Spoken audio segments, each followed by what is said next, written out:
I'd like to take a moment to thank all those people who support the show. A small contribution each month really helps me to put the show together, and it goes somewhere toward me covering my costs. If you would like to become a patron of the show, you can go to patreon.com/WW2podcast and sign up to make a small contribution. It's very much appreciated, and where possible, I do try to slip those patrons a few extras after recording snippets or an early release of the next podcast. So that's Patreon, patreon.com/WW2podcast.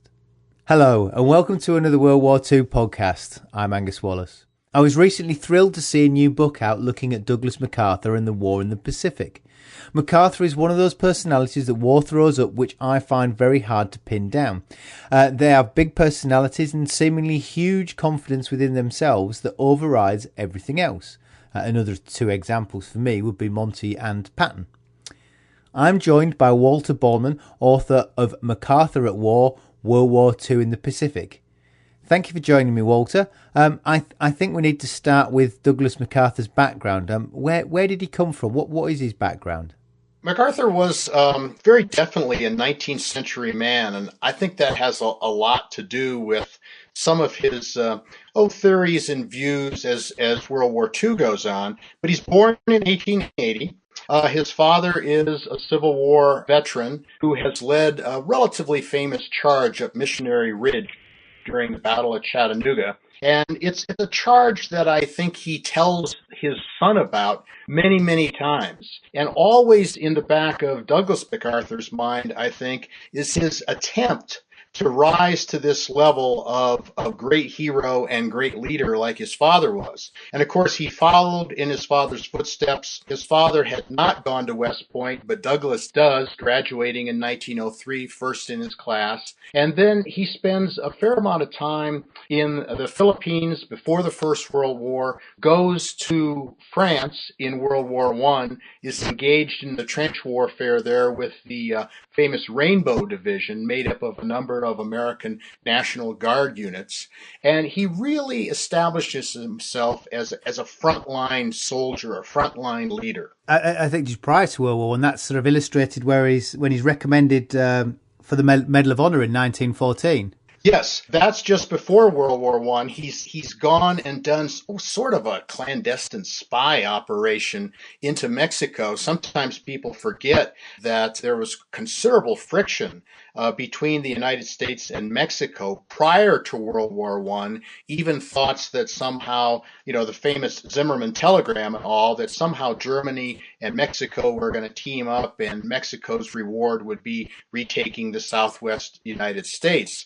So MacArthur indeed does sort of a spy expedition down to around Veracruz, and he is recommended for the Medal of Honor, which he doesn't receive, and he gets very upset because he doesn't receive. This sort of shows up quite early on, many of his faults that might come out later. I mean, why doesn't he receive it? I mean, it somehow turns a highlight into a blemish on his career.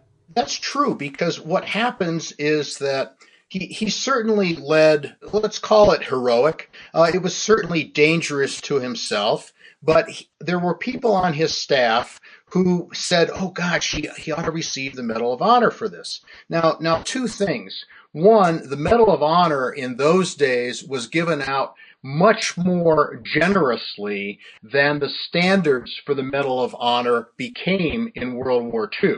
So that's the first thing. But the second thing is that when he went and went through the process of having everybody look all the way up to high command and review what he had done, the word came back that yes, he had been heroic, yes, he had put his life on the line, but this wasn't an instance of really extraordinary heroism that rose to even the then established levels for the Medal of Honor. Well, what MacArthur might have done is simply said, oh, well, I've gotten a pat on the back for this. Everybody's glad I did the mission. But he really shows the bad side of his personality by really deciding that this is something he's going to fight. And he writes basically all the way up to the U.S. Army Chief of Staff and says, how dare I be refused this honor? I really deserved it, on and on. And what that did, instead of, as you suggest, having sort of a star, if you will, on his career, it really becomes a blemish because it shows him somebody who doesn't really fit in very well and is always ready to sort of a knee-jerk reaction and, well, how dare you impugn my honor? I mean, he's even relatively junior to be jumping up and down complaining that he didn't get an honour. Oh, absolutely. I think he's a captain at this point. It's a huge self-confidence within himself. Or if not within himself, do you think maybe he feels that his family connections, or do people know who I am, who my father was, might have some clout? Well, Arthur MacArthur, his father, interestingly enough, goes on, serves in the Philippines, really gets his break after the Spanish-American War. He ends up as a major general, and he ends up very close to being Army Chief of Staff. But he sort of crossed swords with William Howard Taft when Taft was Governor General of the Philippines, and Arthur MacArthur, too, has sort of a reputation of, well, he's not the easiest guy to get along with. So when Taft's president, there's no way that he's going to make Arthur MacArthur Army Chief of Staff. And again, there's sort of a double-edged sword to this.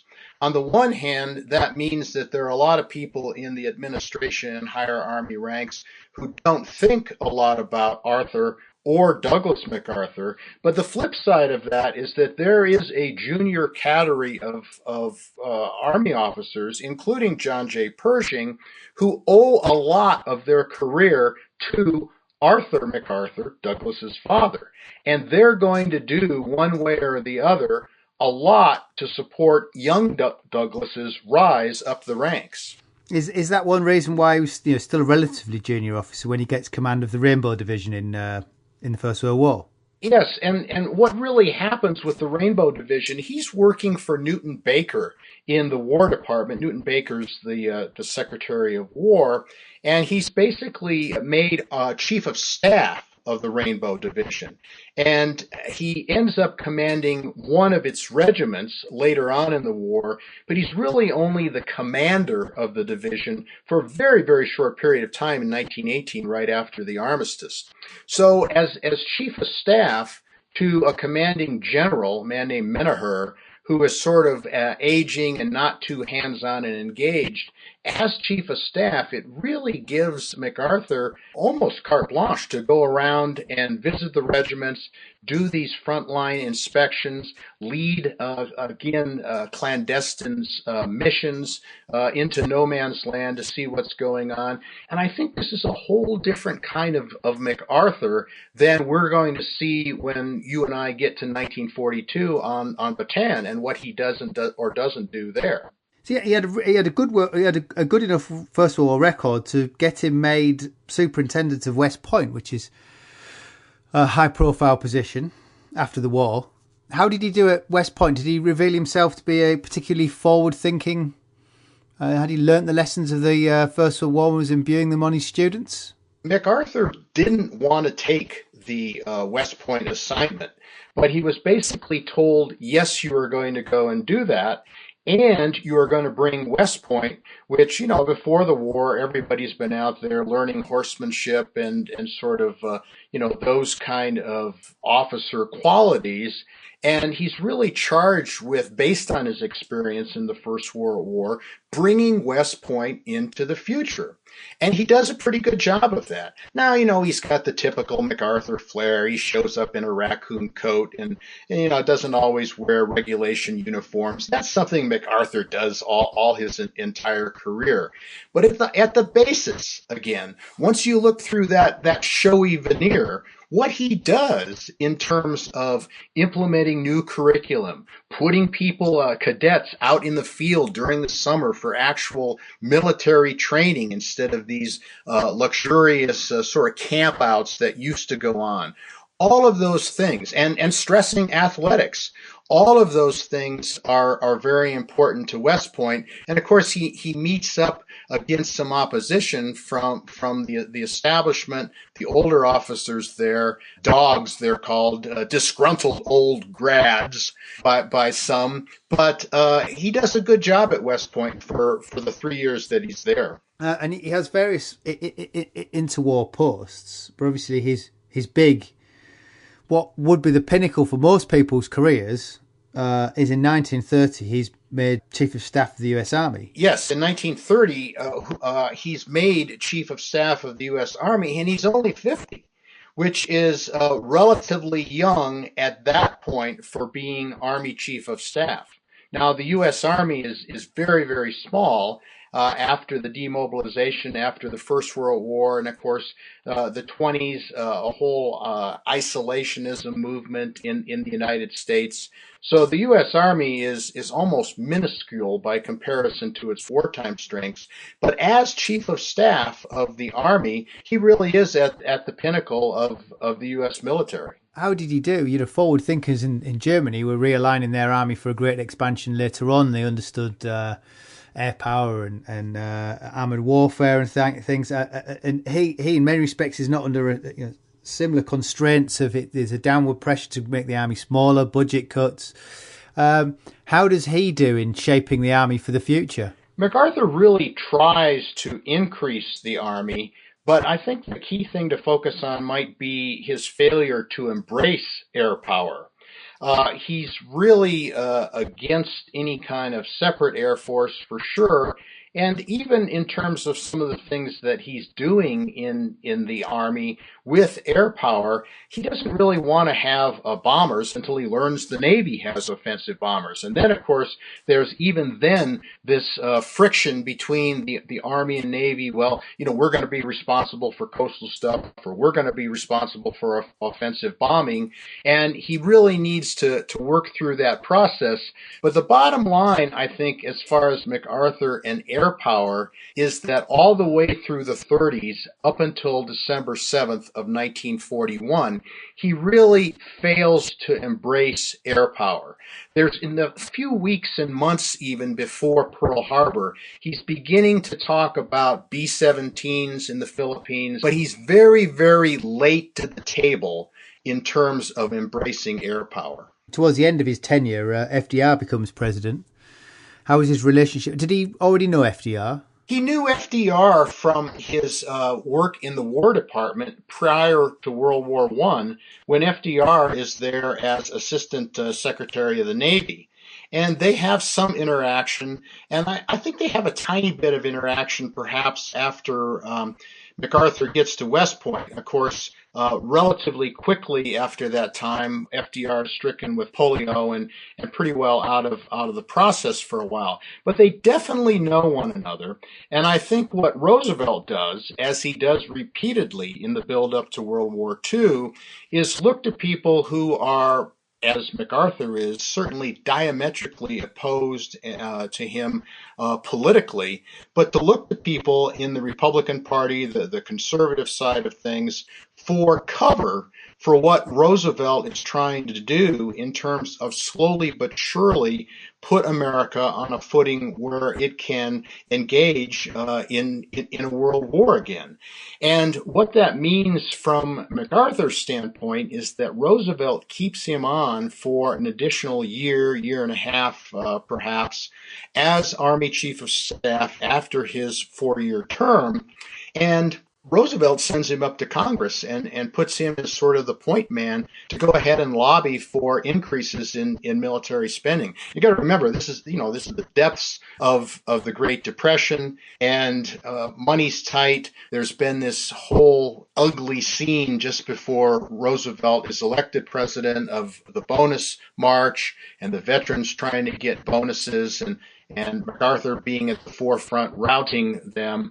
So, MacArthur's a controversial figure, but Roosevelt uses him in terms of his relations with Congress to really lead the fight for increased military spending. He shuffles MacArthur out in the end, doesn't he? Where do you go once you've been Chief of Staff of the US Army? I would have thought most people would either retire or, I guess, potentially politics. Where does history see him next? Well, history sends MacArthur to the Philippines, and of course he's been there. Let's count. He's actually done, by that time, 1935, he's done 3 tours of duty in the Philippines already. And you're absolutely right that where do you go after you've been a Chief of Staff and you're only 55 years old? I mean, he's not ready to see the colors fade yet. And I think that politics is something MacArthur always says, I'm not interested in politics. I don't want to be president. Believe me, my research shows that MacArthur always wanted to be president, and he always did everything that he could in a very coy way that we don't really see today to let somebody else sound the trumpet, and he could sit there with a blank look on his face, but you knew inside he desperately wanted to be president. There was tiny thought that he would run in 1936. There was certainly thought that he might run in 1940, and he did all but declare. He certainly acquiesced to all of the major efforts that were underway in 1944. And of course, this is going to continue all the way until Eisenhower finally wins the nomination in 1952. So MacArthur desperately wants to be president, no matter what he says. And the flip side of that is that I think Roosevelt perhaps recognizes that. We could have a debate as to whether or not MacArthur had a higher profile in 1936 than Alf Landon, who's the eventual Republican nominee. But the bottom line is that MacArthur wants to go someplace that he can be the undisputed head man, and that's the Philippines. Initially, as a military advisor, you got to remember that Philippines are American territory since the Spanish-American War at this point. So MacArthur goes as a military advisor, and eventually then, a couple years later, he's forced with this choice of either being recalled to the United States for more duty here. Again, it begs the question, well, gee, after you've been Army Chief of Staff, what do you do? Or resigning from the Army and staying on as a field marshal appointee to the Philippine Army. And of course, he chooses the latter, and in 1937, he resigns from the U.S. Army, becomes a field marshal in the Philippine Army, and he's in that position until FDR recalls him to active duty for the Americans as a major general in the summer of 1941. And it's a position that Ike later wrote, it was pompous and rather ridiculous to be Field Marshal of a virtually non-existent army. Exactly, and Eisenhower was very candid in advising MacArthur. Eisenhower, of course, is MacArthur's aide in Manila, and Ike is very candid about saying, don't do this. I mean, it's almost a joke. A field marshal of the Philippine Army. MacArthur's charge, by the way, from Quezon and the leaders of the Philippines who are working their way toward total independence in 1946. That's the plan. But what the Filipino leaders realize they have to do is come up with some kind of defense force. And MacArthur's being paid actually a fair amount of money to create this force that's going to defend the Philippines. Well, we only have to fast forward to December of 1941 to see that he's really not very effective in that. He has great plans for a volunteer army, great plans for being able to defend all of the Philippine islands. By the way, the American plan has always been, since the First World War, under color-coded war plans, this one against Japan called Plan Orange. The plan has always been that, and this is kind of like a la the Spanish-American War, refighting that. The plan is that we will go and reinforce Manila. We'll make Manila Corregidor and that area around Manila Bay as sort of a bastion of defense, and we'll hang on to that until there's relief from the United States. Well, of course, none of that comes to pass, and MacArthur, I think, in 1941, to his discredit, is that rather than continuing to embrace that plan, he decides that under this great Filipino volunteer army issue, he can defend all of the Philippines. And that basically ends up scattering all of his available troops, because there are American troops in the Philippines at this point, many of them who are serving as advisors to Filipino units, and scatter them all across the islands. You know the geography of the Philippines. I mean, it's just way spread out. Hundreds of possible Japanese landing sites, as they're going to demonstrate in December of 41. So it's almost a mission impossible when he decides to defend the entire Philippines. That's his Rainbow Five plan, isn't it? Is that Rainbow Five? Yeah, yes. I mean, it seems incredible that Washington would go along with him, almost believing everything that he's telling them, even though surely they must know it's nonsense, because they've been working to Plan Orange for years before. George Marshall and Franklin Roosevelt really agree and acquiesce to MacArthur's plan that he can do this. And I think at a couple of different levels, that shows that they really did believe MacArthur's enthusiasm and believe and appreciate his expertise. The flip side, of course, is, as you well know, by the summer of 1941, not only has Britain been engaged in this war effort for 2 years, but there are beginning to be Lend-Lease convoys across the North Atlantic, and a lot of American focus is indeed directed to Great Britain and Europe. And I think that there's still a flow of supplies to the Pacific, Hawaii to some extent, but the Philippines. MacArthur, by the time he makes this, I can defend it all and I can make this the bastion that will basically keep Japanese expansion at bay, MacArthur's got more B-17s on December 7th, 1941 in the Philippines than are in all of the Hawaiian Islands. Yeah, so do you think he fundamentally understood what was about to hit him? And did he understand, the Japanese and their use of the Navy and the Air Force and it was, the combined operations? Do you think he had any clue what was about to hit him? Or was he still fighting the First World War? I think that he was still fighting the First World War. I think that gets us back to our earlier comment about MacArthur being a 19th century man. MacArthur always moved at MacArthur's pace. Up until this point, it's a pace, again, anchored in the 19th century. It's anchored perhaps in the trench warfare that became so static in World War I.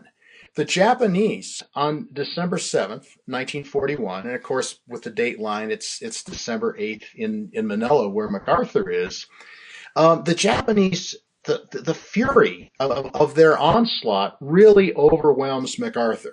I think MacArthur, to his credit, realizes that something is going to happen with the Japanese. But I think he expects, in fact, he tells a British admiral and Tommy Hart, the American admiral in the Far East, that he expects war to come in the spring, maybe April or May of 1942. Well, it comes in a fury, and it comes much more quickly than MacArthur anticipated. And I think, again, this whole idea of MacArthur working on MacArthur's timetable, he just didn't expect it. And he was overwhelmed by events those first few months.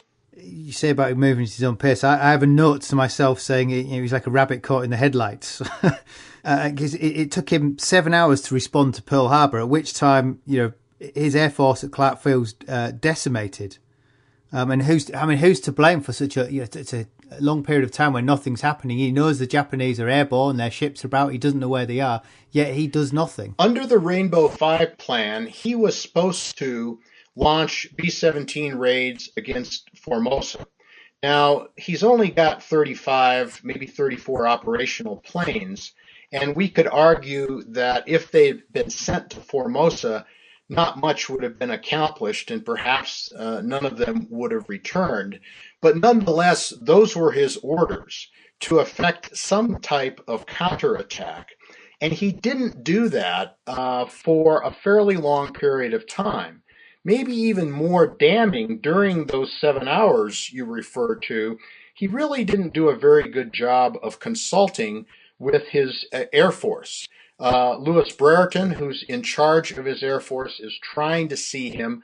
For whatever reason, MacArthur won't see him. And it's quite late on the morning of December 8th in the Philippines before MacArthur really says, okay, we need to make some kind of counterattack. And of course, by that time, it's kind of interesting. The shorthand is always, well, MacArthur got caught with his planes on the ground. Tactically, that's not quite true, because what happened is that the initial Japanese raids and first squadrons that came out of Formosa took off and they attacked places in northern Luzon.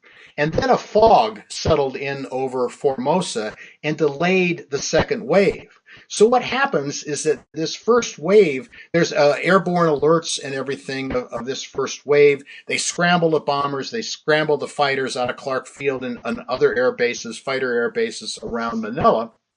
And when nothing happens, this first wave comes and strikes northern Luzon and then goes back to Formosa. And the other Formosa planes are on the ground because of fog. The Americans think, oh, well, gee, okay, that was the attack.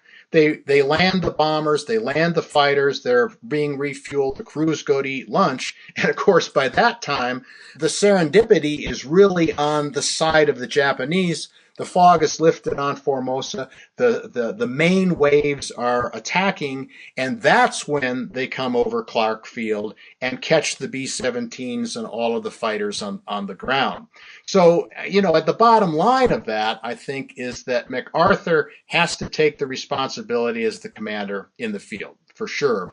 But on the other hand, there's a little bit of good luck with the Japanese. And I think operationally, MacArthur's subordinates in initially putting the planes up into the air, responding to first warnings and everything else, were really pretty good, even while MacArthur was sitting there trying to figure out what he was going to do on a grander scale. Well, at one point, I mean, he seems to be struggling to adapt, and even completely out of character, and asks Marshall to instruct him, which later in the war you could never imagine him asking Marshall to instruct him, because he was king. Nobody told him.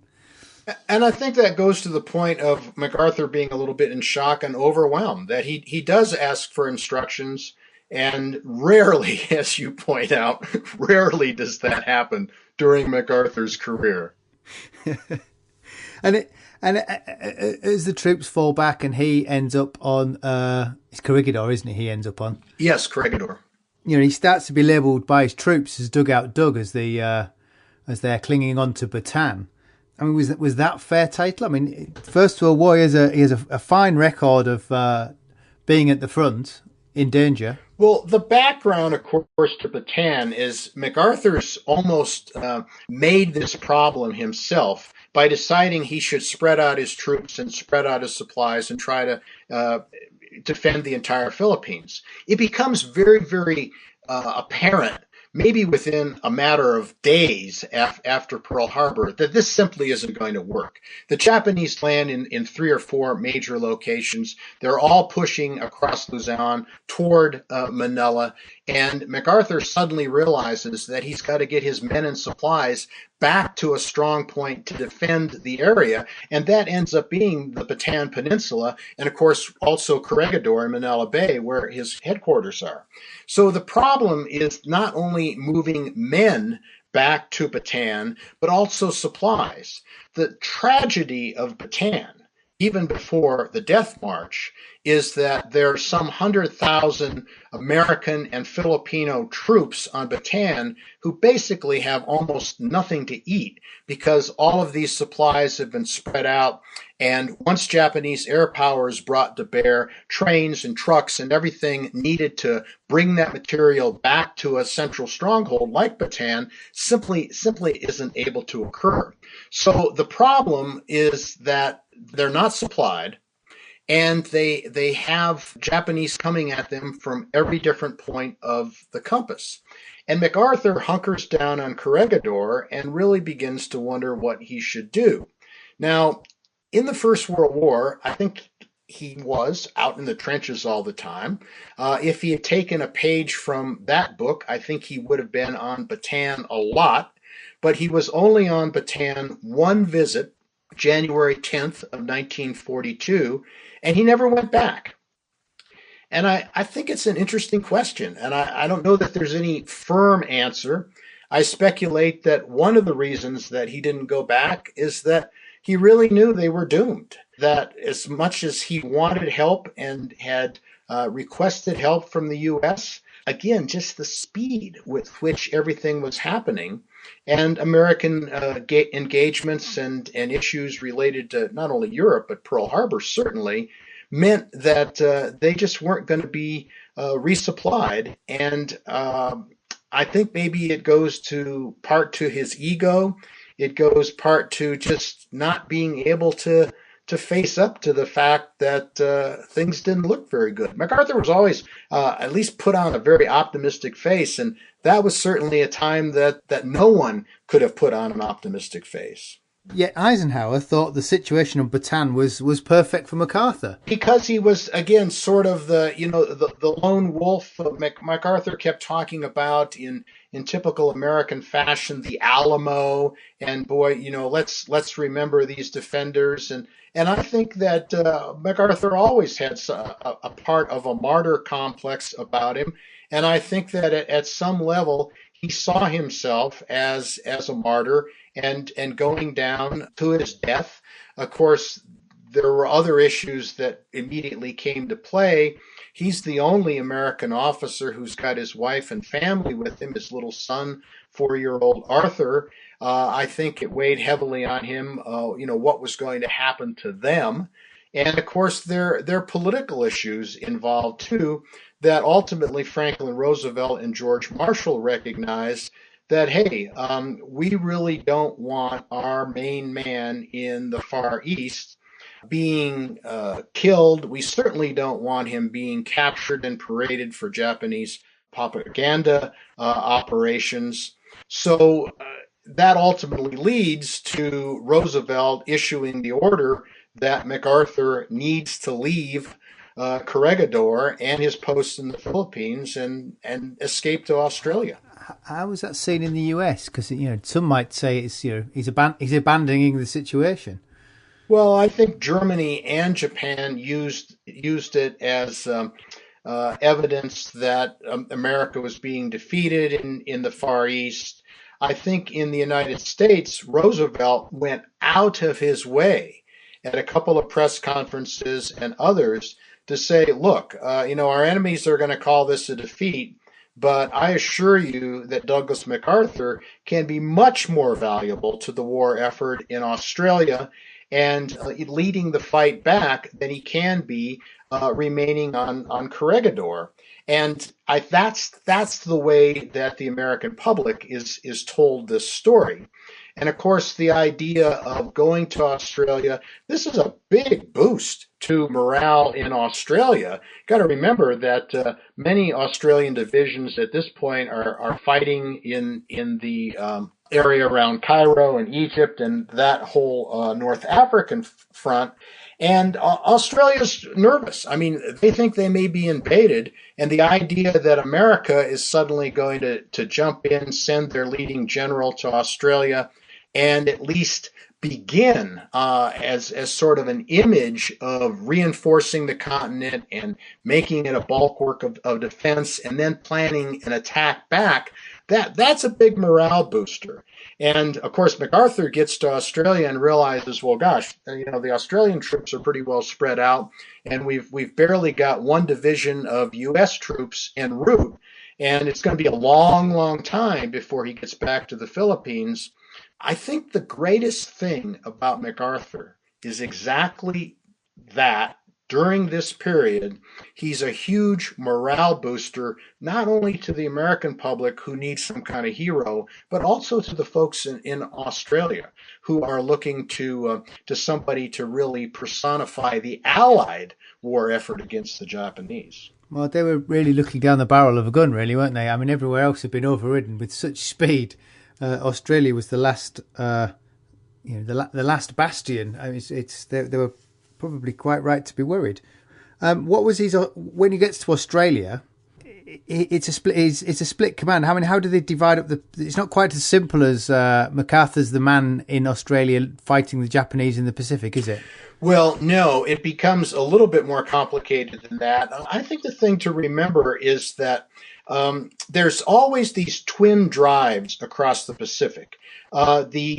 What really happens is that the British pretty well agree with the Americans in March of 1942 that they're going to take responsibility, they, the British, for everything west of Singapore, defend India and focus on that. They pretty well abrogate the rest of the Pacific to the Americans to figure out how they're going to take on the Japanese there. And the Americans divide up the Pacific. This is the American Joint Chiefs of Staff, and they give Nimitz command of really the bulk of the Pacific. Chester Nimitz is Navy Admiral. He's Commander-in-Chief of U.S. Pacific Fleet and also Commander-in-Chief of Pacific Ocean areas, which means everything from the Aleutians south through the Hawaiian Islands, south to the Solomon Islands and Guadalcanal. MacArthur is responsible for the southwest Pacific area, which is really only that area west of the Solomons. It includes Australia, and then it moves north into New Guinea, and it's kind of interesting, again, because of some political reasons. Marshall says, well, how about if we move the line a little farther north and we'll include the Philippines in MacArthur's theater of operations. So MacArthur really has the Southwest Pacific, Nimitz has the rest of the Pacific, and if there's one theme of grand strategy through the entire war, it's a continuing debate on the Joint Chiefs of Staff, and in some respects with Roosevelt and then to Churchill as well, is that where is the main Allied effort going to be in the Pacific? The Central Pacific, straight toward Japan through the Mariana Islands and eventually to Iwo Jima and Okinawa, or from Australia and the Southwest Pacific, moving up through New Guinea, recapturing the Philippines. Well, it's in Australia. He's not in Australia long before he gives his "We will return" speech, promising to liberate the Philippines. And I wondered whether that, up to a point, certainly tied his hands of whether it was strategic or not, making that the thrust of everything that he wanted to do in the future. That became the center of what MacArthur wanted to do, and of course, George Marshall and Franklin Roosevelt are saying, well, couldn't we say we shall return? No. MacArthur said I shall return, and he definitely meant that. And again, there's a continuing debate. All you have to do is look at a map of the Pacific, and, the Philippines actually set west of Japan. And there is a more direct route, even though they're not the land masses readily available for land-based air power that becomes so important across the Central Pacific. Now, the one thing that MacArthur does say, and he's absolutely right about, in terms of his theater of operations in the Southwest Pacific, is that Japan is heavily dependent on natural resources of oil, rubber, tin, everything for their war effort that are basically flowing out of the East Indies and Borneo and Sumatra and those areas flowing toward Japan. So the line going back to the Philippines is more likely to disrupt that flow of natural resources than is the attack across the Central Pacific. And it's also from landing in Australia onwards. He starts to put together his close staff around him, which would see him throughout the war, and I think in some cases beyond the war. I wonder if you could tell us about that relationship, because it's a very close working relationship with kind of a fixed group of people. MacArthur has this sort of myth about him that he's this lone wolf, making these strategic decisions by himself. And that's not really the case. At a grand strategy level, of course, he's being told what to do by the Joint Chiefs of Staff and ultimately the combined Chiefs of Staff as to global operations. But tactically and operationally, in his theater of operations, I think it's really to his credit that he embraces a great group of key officers in each of the areas of air, land, and sea power. And in the air, certainly it's George Kenney, who begins to really educate MacArthur early on about the importance of controlling the air before you do anything else. And that's going to become critical to all of the steps that MacArthur makes. On the Navy side, there's a man named Dan Barbie, a rear admiral who's in charge of amphibious operations. And MacArthur gives him full rein in terms of being able to plan operations and manage beachheads. It's fascinating that in the first couple of amphibious operations, there's like a dozen landing craft and a couple of destroyers. Well, by the time we get to Leyte, the operations in 1944, there's hundreds of ships and thousands of landing craft. So it just shows how things evolve in terms of American resources that are being poured into the Pacific. And of course, finally, in the Army, MacArthur's got two main Army commanders on the American side, Bob Eichelberger and Walter Kruger. And of course, early on, I tried, quite frankly, from an American side, hopefully I've given due credit to all of the Australian forces, Thomas Blamey being the commander of Australian forces, who are basically fighting MacArthur's battles in the early months of the war, certainly throughout the campaign across the Kokoda Trail in New Guinea. Most of those troops engaged early on are Australian troops. I sort of wonder if he sort of had to go through the disaster of the Philippines to realise this. I don't think he's a collegiate man necessarily, but the way he puts his team together, he's like the CEO with good specialists below him, and he leaves his specialists to do their thing. And from this sort of point onwards, when he gets Kenny in front, showing how using the Air Force for him, and he lets him do it for him, things start to go right. So he had to go through the Philippines disaster to move forwards.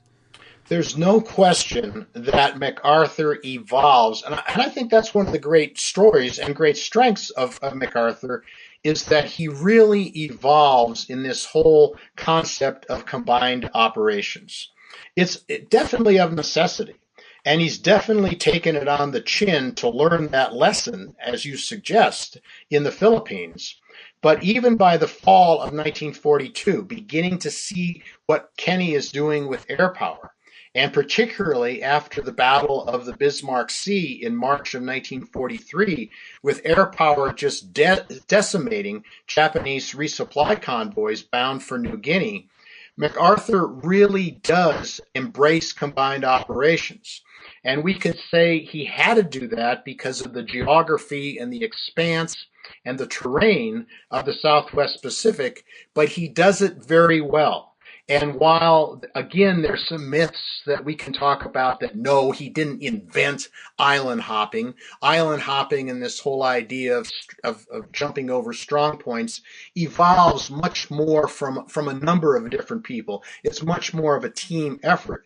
But MacArthur, again, when he embraced island hopping and did things like the leap to the Admiralties or the leap to Hollandia across the northern coast of New Guinea, really is very good at taking that concept to his team and letting them implement it. Just real quickly, the flip side of that, of course, we can talk about him going back to his days of World War I and making all these beachhead landings and wading ashore. And, part of that showmanship and part of it's his ego wanting to be there. But do you think that from a command and control standpoint, MacArthur could really be out there on the front lines like that if he did not have the strong people in place like Kenny, Barbie, and Kruger, for example, on the Army side, to really be managing things at that level? I suggest you the answer is definitely no. Yeah, I agree. I mean, another note I have to myself is, you think the turning point for him, his final epiphany was at is it Nedzab?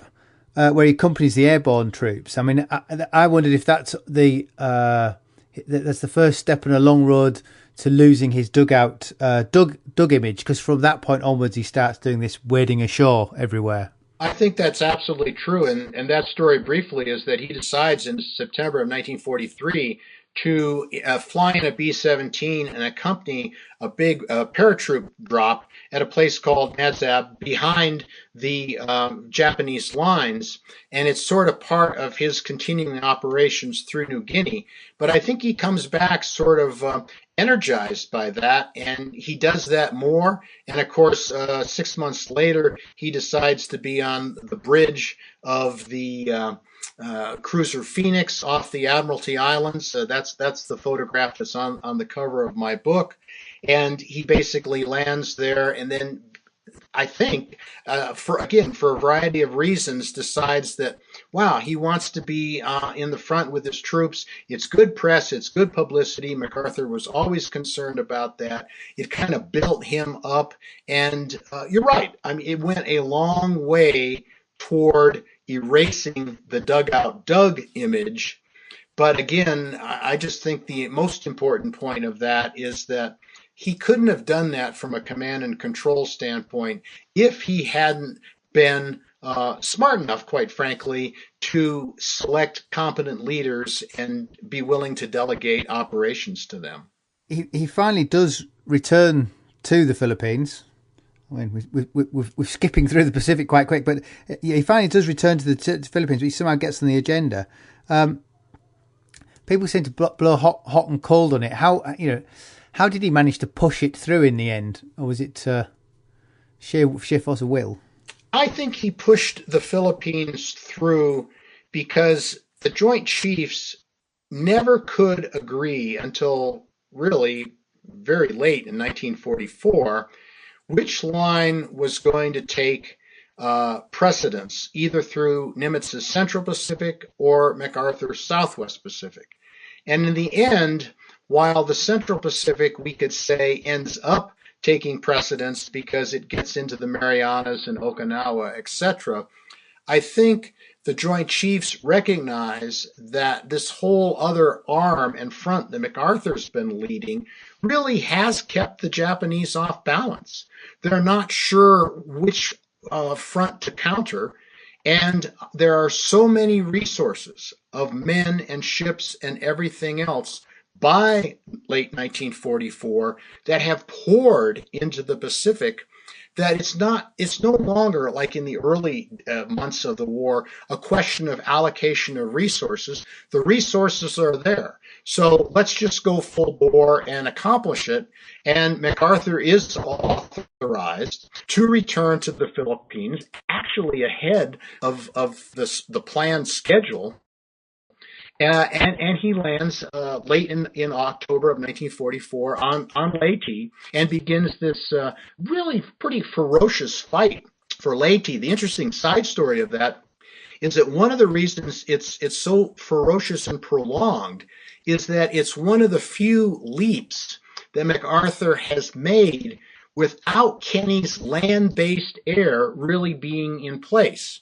There's only 2 squadrons of P-38 fighters that are flown very quickly into initial airfields on Leyte, and they're simply overwhelmed by Japanese forces and planes that are flying from Luzon. So the lesson of Leyte, again, back to this whole air power theme, is that Kenny is convinced that never again, as they move through the Philippines and plan to go toward Japan, is he not going to have land-based air to cover operations, not just sporadically, but en masse. And of course, at the same time, Nimitz's carriers under Bill Halsey have been loaned to the Southwest Pacific, or at least operating in the Southwest Pacific. And there are a lot of carrier-based planes that are providing support as well. Air power, it's key. You mentioned Nimitz and the Navy. He was always pushing for full control of the Navy in his sphere, but he never gets it, does he? No, he never gets it because Ernest J. King, the Chief of Naval Operations, is simply not going to allow it at all.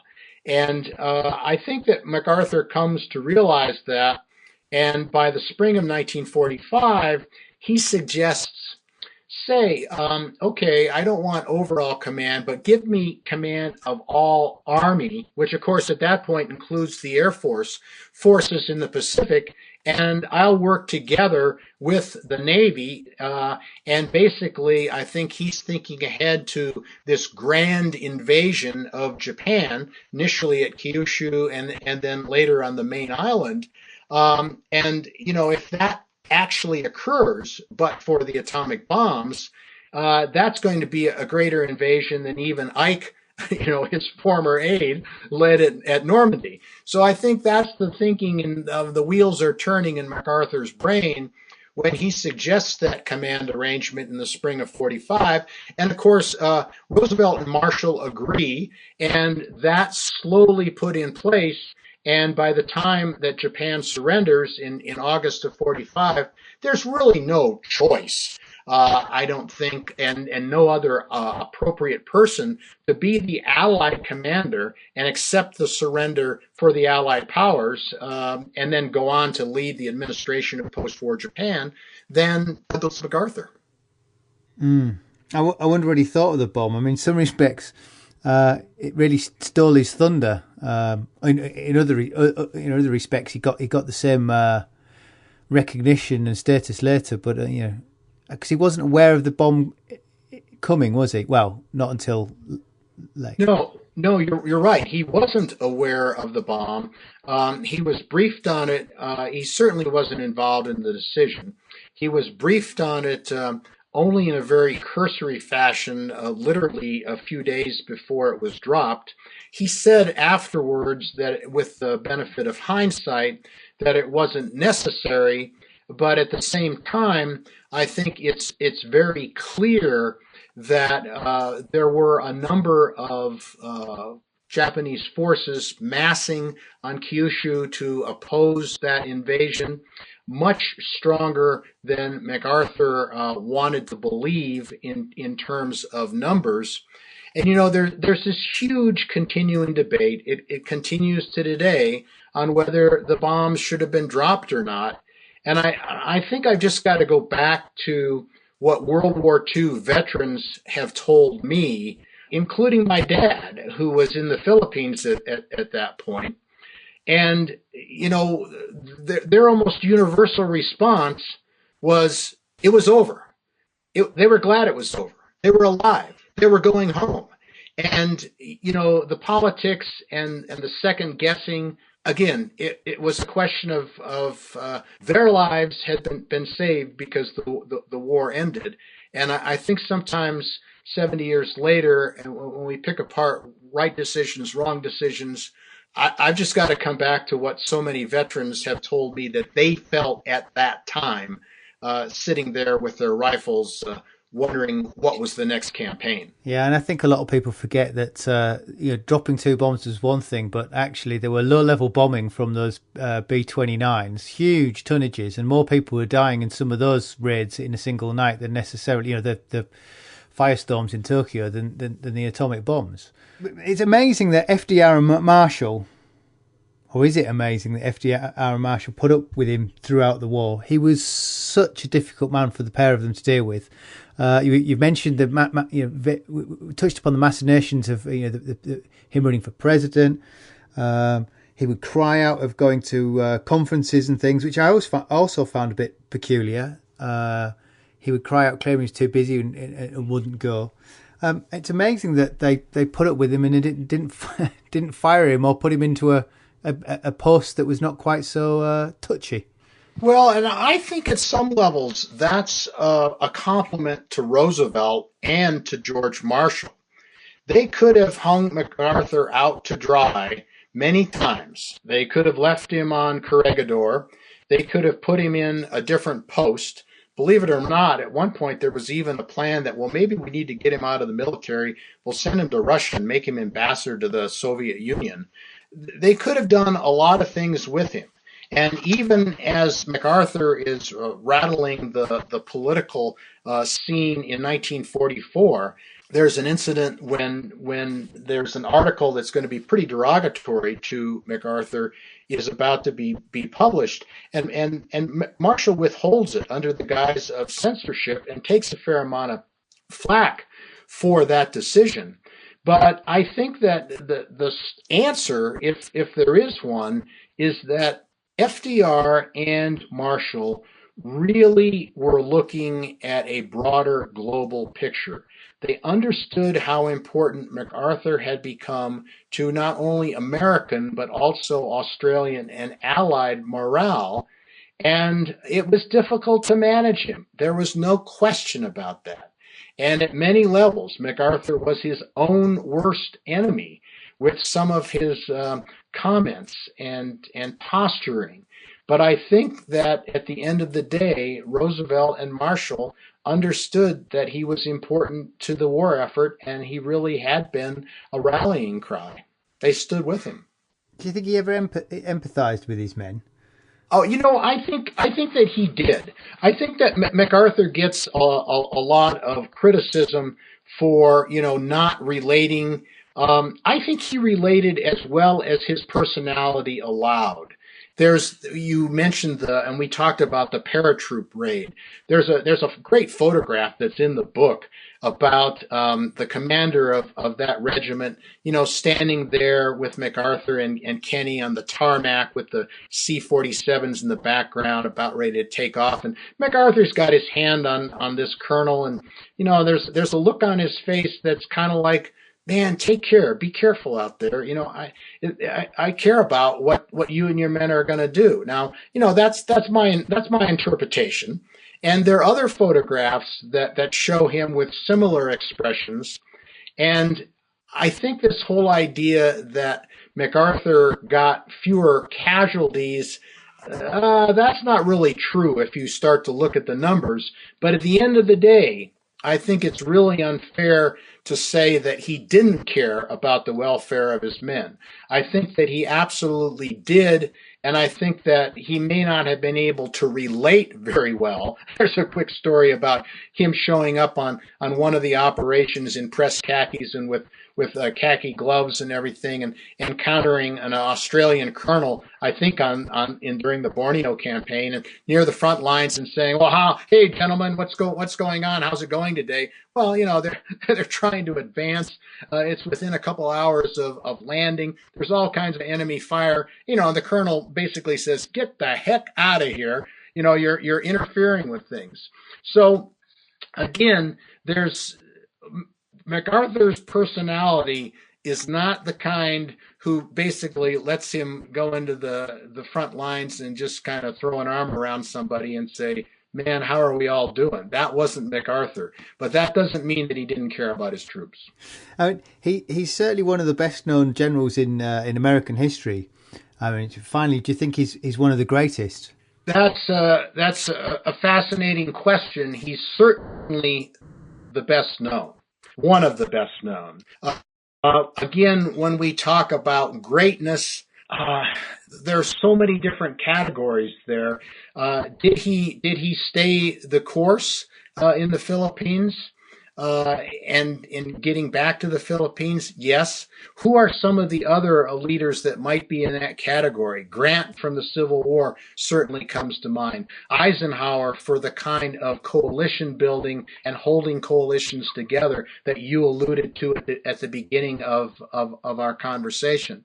And I think when you talk about military leaders, you have to come to mind people who were not necessarily on the battlefield, like George Marshall. George Marshall, who really built the Army and gave the offensive weapons to more, perhaps better known battlefield leaders like MacArthur, like George Patton, even like Montgomery on the British side.